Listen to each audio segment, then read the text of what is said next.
Morning, Dave. Hey, Dave. You actually made it. I did. Steve Dulcich is not going to be on this particular episode, and so we invited Dave Chappelle, Dirthead Dave, who you know from the MotorTrend show Dirt Every Day and also from Dirthead Shed on YouTube. Yep. And I needed his expertise because the original Roadkill muscle truck sits like a truck. This thing is such a rad truck, and it's an iconic piece of your fleet, but it kind of sits a little weird, and the rear suspension leaves a lot to be desired. It's a hack job. Yeah. Yeah. So I've been following along with this truck for years. I saw when you first took it to the sand dunes, and I was like, that thing is super cool.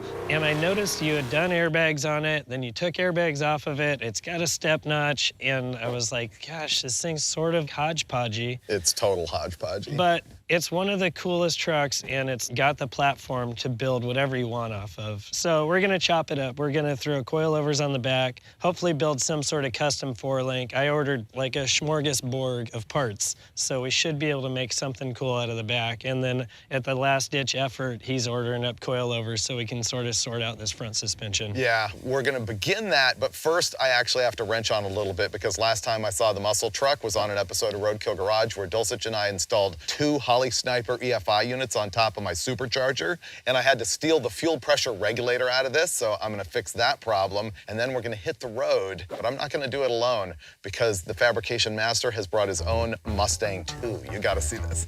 Fab Master? That's a stretch. I did say that. David, you were always telling me how much you liked Mustang IIs. Right, I always was.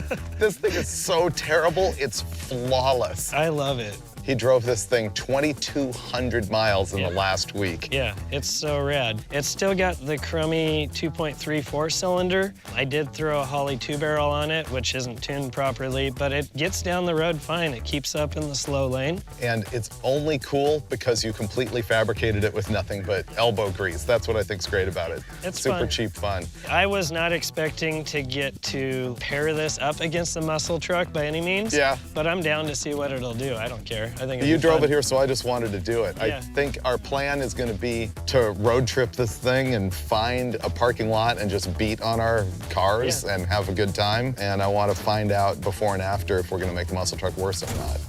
We're at Santa Maria Airport in California, and they gave us a little patch of land here to tear it up. We laid out a bunch of cones. We're gonna try and see if this thing will slalom course, do a big swoopy drift around the back 40, and then slalom course back, right? Yeah, I think I'm gonna go out and just sort of feel it out, get used to it.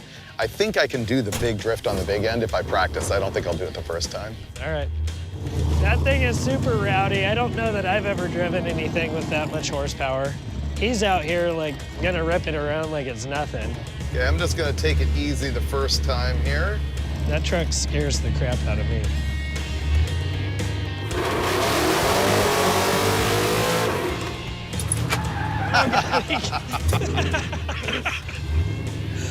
Okay. Apparently we need to put the cones where they're not gonna get plowed over. Wow, this is gonna be pretty fast. Question is, how will it handle?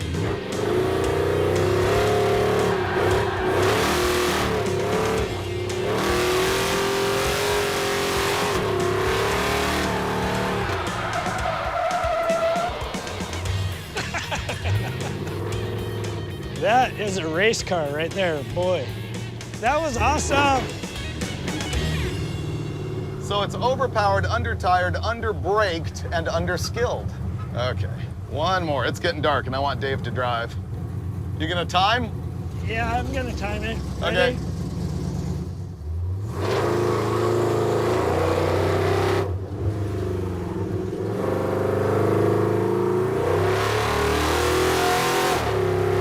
Oh yeah, he's really getting after it. See, now this is where the front brakes don't work. There we go.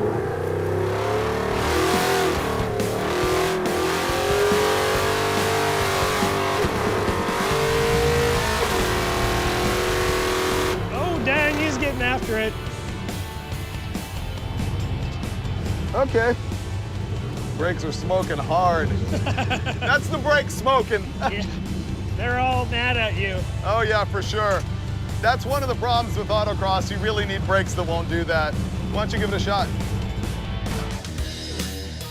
We're working on the original Roadkill muscle truck, and Dave, I think there's a big risk of putting a mustache on the Mona Lisa here. That's my concern. I know, you've been worried about it all week. He's like, don't mess up my truck. I can't mess this thing up. Well, and that's the thing. I've been reflecting on what we did yesterday, and I think you nailed it with the fact that the stance has been wrong on this thing for years. It's got too much gap in the front wheels, the tires are too small, and I think the thing that has made this thing good is that it's got a really tall rear tire, and right now it sits level, and what we want to do is a taller tire to fill the wheel well and then get the thing down and give it just a little bit of a rake. Don't you think that's like the priority? Yeah, no, I mean, we aren't gonna make huge changes here. We gotta get the front suspension like an 1.5 inches lower, bigger tires, and then level it back out with the rear suspension. And you already notched it, so there's room for days to do whatever we need. And so we're gonna do all of that without trying to mess up the overall ride quality. And the thing I really reflected on last night is the handling thing. I don't care as much about that as I do about the street drivability. Yeah. And in driving it on the road last night, I realized the alignment is whack. It actually is a little twitchy. And when you go around highway turn, you turn, and then it sort of takes a set. It's almost like it's tipping over on the front end like it doesn't have enough caster. There's definitely room for improvement, and hopefully, like, it's just improvement. We're not going backwards at all. And we get to do it all with that construction truck beeping in our ear all day long. Yeah, no sweat. Yeah. You said also what I didn't know, which is that this thing crabs like a puppy dog down the highway, which I didn't even know. I was following him in the Mustang, and it was like, if you're right behind his driver's tires, you can see a whole tread of the front tire. And then you go over to the other side, and you can't see the front tire at all. And I realize the bed could be on crooked, but there's a ton of tire clearance here and not that much there. So you want to start by kind of stringing the thing? Pull the bed off, and then we'll pull a tape measure out and figure out what's going on with this thing. Okay, so first step, bed off.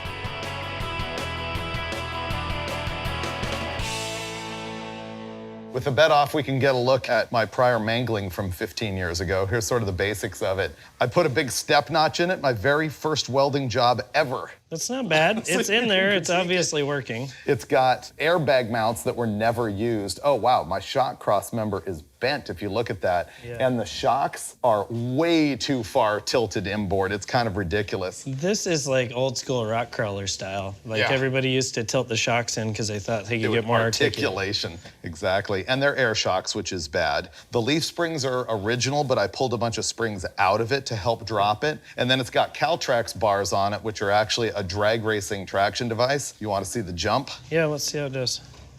So you can see here the drive shaft has rubbed that cross member a bunch of times, which isn't good. So my job is I want to 4-link it, which I don't know if I want a triangulated 4-link or if I want to do all the bars forward and then a track bar. Okay, I'll kill all the zip ties and everything, and then what do you want to remove first, shocks? Yeah, we'll get shocks off, and then I'll get the torch and start getting rid of brackets. Everything's a competition, Dave. I know, it's Come on. How'd you know? I didn't know you knew that. Ah, you won. This is gonna be fun. And basura. It's not often that I'm cutting bag mounts off.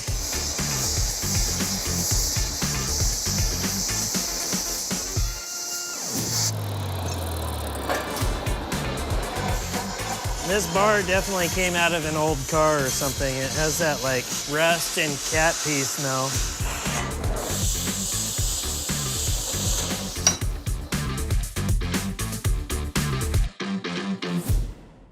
Six and a 16th. So that's more like it's off. 5/16. It's off. Yeah. Yeah, definitely. We just measured every which way to try and figure out if the rear end is square and centered side to side. It isn't. It's about 5/16 out of whack. Did we decide it's this way? It's longer on this side. Yeah. So yeah. And then it's only about a 16th different this way, which is nothing to worry about. I think the next step is going to be put it on jack stands, and then we'll pull wheels. And I'll have you stand on the back, put a little weight on it, and we'll at least get our ride height kind of squared away so that we know we're in the ballpark there. Right, okay. We're gonna have adjustability. I imagine with this bed really on it, you're probably about 6 1/4. It says 6 1/2 right there. Okay. And you're a little lighter than the bed. Only a little? What are you trying to say? Let's get it on jack stands and call that its home for a few days. One of the things that we were doing while measuring just now is a good Chappelle schooling, which is you want to measure from points on the frame that can't really move. Like I was measuring from a bolt hole, and he reminded me that that could be a bumper bolt that's actually slotted, so it's not consistent side to side. So we were measuring points that are repeatable, like rivets in the frame and factory stamped holes in the frame. That's how you can make sure everything's square.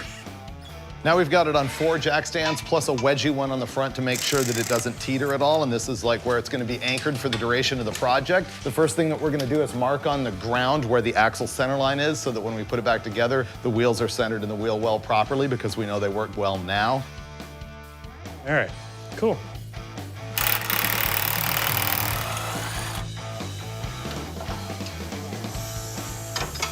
There we go. That will fall apart now. Ready? Go for it. I'm bleeding on stuff. Let me go wash up. First blood. Dave gave first blood on this one. My skills are about to be put to use. I'm gonna be allowed to grind all the slag off the thing.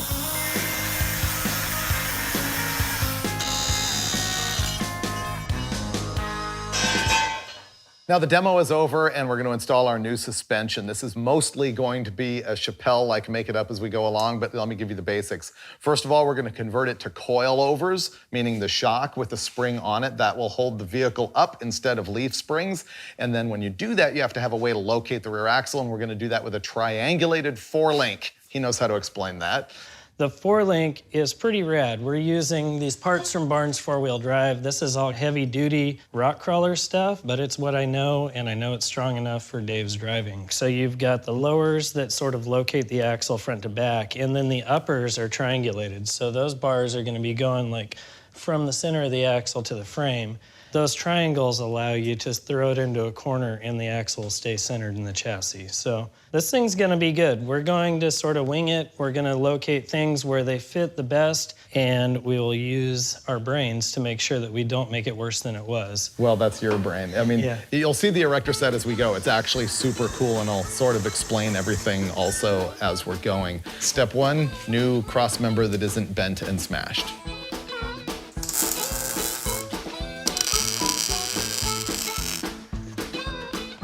Cool, things are happening. We're gonna end up taking out this cross member, and so we're gonna tack a piece in here to sort of just hold the frame stable as that comes out. Before we knock this out of here, what we're gonna do is locate the rear axle, making sure that it's good side to side, fore and aft, and then we're actually gonna weld it to the frame. We're gonna put stringers from the frame down to the axle to hold it in the exact position we need.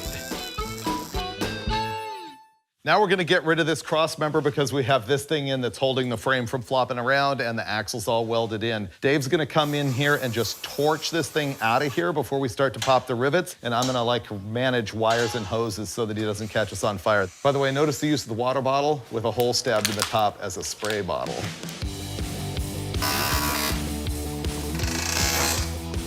Kicking butt. Yeah. Nice. Awesome. Good. All right, that was a little more demo than I anticipated, but I think good first day's work, right? Solid day. Yep, tomorrow we build. Yep, no more taking this thing apart. Nope. That was good, man. Ooh, brewery down the street. Let's go. Yeah. So we got rid of the old Caltrax and leaf springs, and we're gonna 4-link this thing. So I ordered a Barnes 4-wheel drive universal 4-link kit for a rock crawler. This is all like 1/4-inch formed plate, giant enduro joints on it. We've got these lower brackets, which can be designed to either be really high clearance for like a rock crawler application, but on this, we're gonna drop them down and back because it should work better with the lowered truck. And then we're gonna use a leaf spring mount. We'll angle them out so that we end up with a triangulated bar down here. And then this one is pretty trick. This bracket is designed to go on the inside of the frame and work with the triangulated 4-link upper bars. So that one will end up on the inside of the frame there. And it has 3 positions on it so that we can mess with our anti-squat or instant center. These kit parts come kind of easy to ship. You weld them up and put it on your truck, and bam, we got 1/4-inch plate, heavy-duty rock crawler stuff on this muscle truck. Since we have to weld these brackets up on our own, we're gonna tighten the joint in place, and that'll get the tab width where it needs to be. But every time you try and do that and get it right, they end up shrinking up after you weld. So I usually make some shims out of an old soda can, put those in next to the joint, tighten everything up, weld it. Then when you pull it apart, it should still fit just perfectly fine with the joint after you take these things out. Then I usually fill that square in. Just so it doesn't have a bunch of stress risers. Yeah, like kind of like you were doing on the notch. Corner, cross, cross, cross. Yeah, and then those ones I usually round off with a sander. Yeah, because that's gonna look ugly. All right, with Dave's trick on these shims, slides right out and slides right back in. Sweet. We're just sort of mocking up and eyeballing where all of these links are gonna go, and it's like gonna fall together perfectly. Yeah, it's pretty crazy. We're just kind of figuring this out, like how far we can triangulate it. This is also gonna have our coilover hanging off the back of it, so I wanna make sure we got clearance to the frame and axle, and then also give ourselves some room for a wider tire if he ends up throwing like a deep backspace slick on it or something.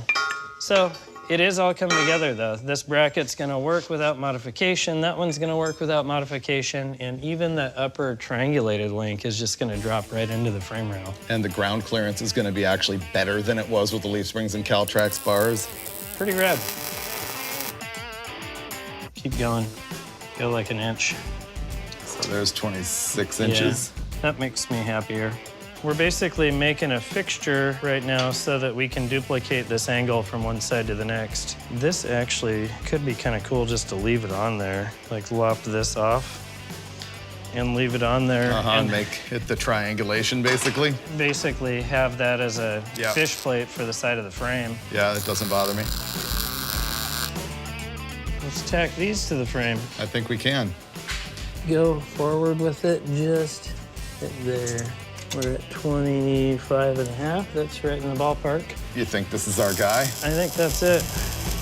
So we got brackets welded onto the frame and the axle. Now it's time to make the link bars. The lowers are gonna be 25 inches long. So I've got the Enduro joint here. I went ahead and put the jam nut and the weld bung on it. That way I can get a proper measurement for how long I need to cut the tubing. So these are gonna be the lower link bars. You can see here, they're using what's called a weld bung. This is a threaded tube insert. It's 1.5 inch outside diameter on that. It's made to fit inside of this 1 3/4 120 wall round tube. It'll get a perimeter weld all the way around here. And then you can see here, I also drilled some holes in the tubing, and that's for a plug weld or a rosette weld. Basically, that just makes sure that even if the weld up here fails, this weld bung can't pull out of there. So once that's done, we can put them in the truck and then start figuring out our upper links. It's the name of our new band, the Welding Bungs. So we're gonna weld this in right here, right? Yep, that's going there. That fits good. We had to clearance the frame a little bit for the joint so we can run it at its highest position. Yeah. And the other end, it's just getting tabs welded right to the axle housing. So let's see kind of where this wants to land. Our link tabs are finally where they need to be. I had a whole bunch of back and forth, like trying to get this one to match that one. We had every tool in the book out. And then check this out. I just made this little cardboard template. I'm gonna go transfer that to 1/8 inch plate, and that will just kind of lock these two tabs in together. Essentially, that's just to help it so when you're slamming it into a corner, it's not really trying to like rip those tabs off the axle. So that should gain us a whole lot of strength and tie this thing all together. It'll look cool, and it'll get us one step closer to cycling the suspension.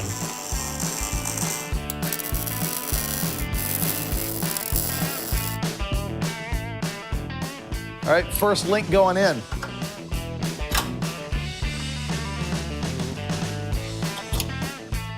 Wow, mint. That is absurd beef for this truck. It's absolutely ridiculous. Yeah. You knew that? If we put a bunch of little Pete and Jake's parts on it, you would be like, that is too small. Yeah. This is a better option. It's not breaking. Not yet, it's not. That's not going anywhere.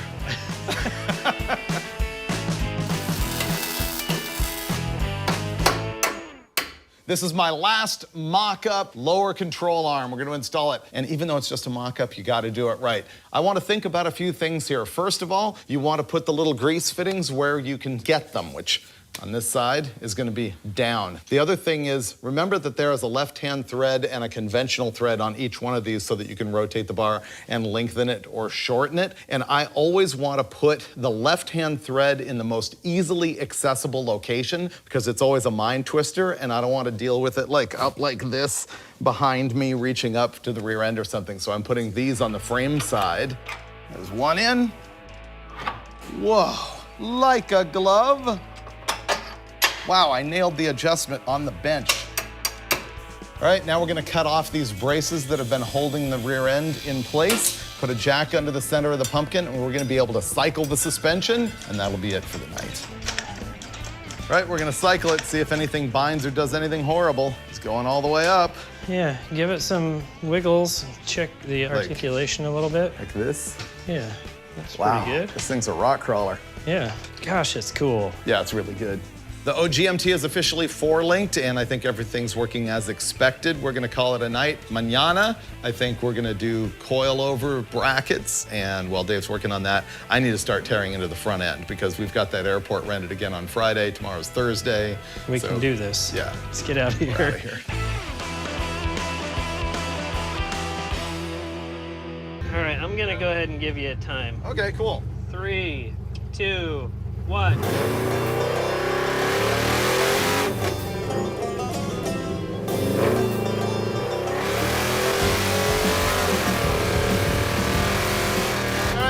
I gotta start slowing down, unfortunately, in first gear. Hot fourth controllable.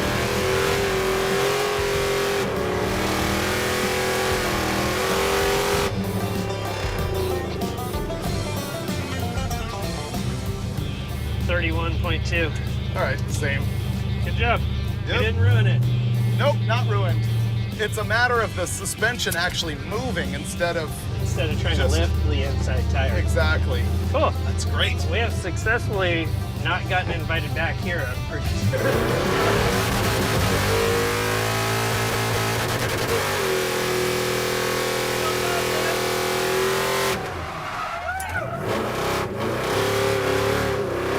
I think it's a win, Dave. It's good. Oh my gosh, we're going backwards.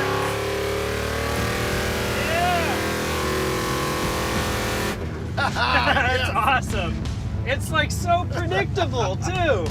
That is great. Yep.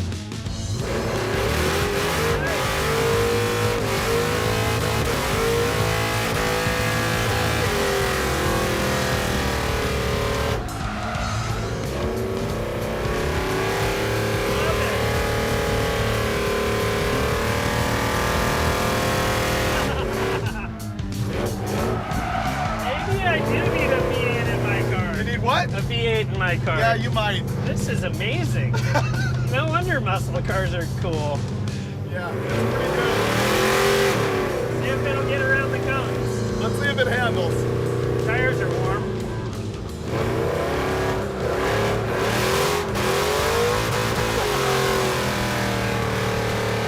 Yeah. So good. Yeah, we're done. I got greedy there. I totally got greedy on that one.